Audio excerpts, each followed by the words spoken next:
Hi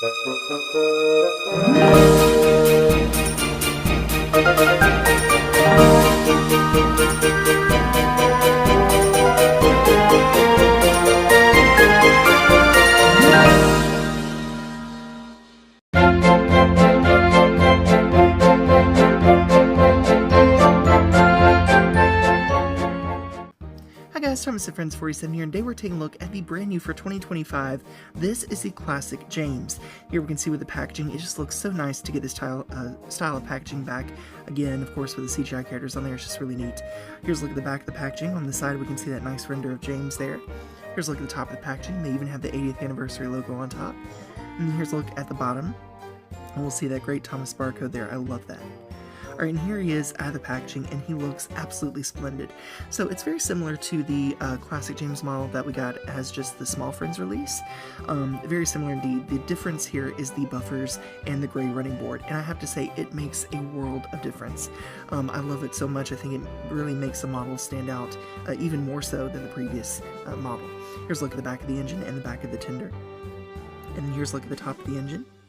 And you can see the coal load there is removable. You can also see a better look at how that running board comes down the engine there.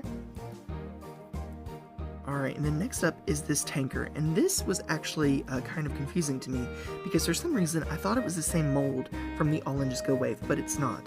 It's a completely different mold. It looks very nice. The proportions are a little bit off, but they do match the new kind of oversized motorized scale. But I do like it. I like the details here. And you'll see the difference here between the All In Just Go version and this one in the middle, and it's important to note that this one in the middle is not removable from the base. So I thought it was just on the flat car. It is not. It is one solid piece. And here's a comparison too between the Tomy tankers there. And of course, here's a front view of the previous generations of tankers. And it's kind of in between the motorized version and the All In Just Go version. Alright, then you'll see here too that these work wonderfully with the Bachmann figures there. Alright, then here's how to install the battery. So you just move the screw there on the front, put the batteries inside, and then we'll put everything back together. There's the view of the inside of the engine's shell there. And with that, we're ready to roll. Alright, so as James runs around this little layout, I'm going to go ahead and talk about the model and give my final thoughts on it.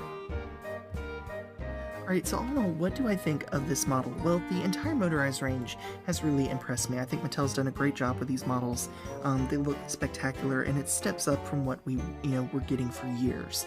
I know that there is some criticism about these models going on online, and those are completely valid, and I respect everyone's opinions.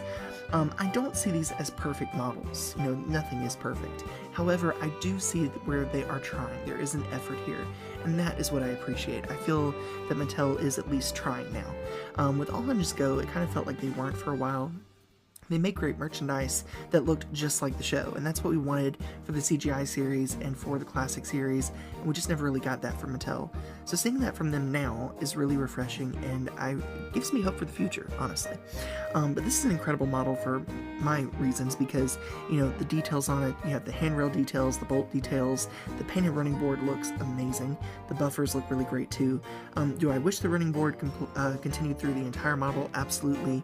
But with the molding process, I get why they didn't, and I'll be honest with you, it's even hard for me to paint the running board details as a custom model maker myself on a model like this, because with everything all being one solid piece, it's really hard to get in there and not mess it up.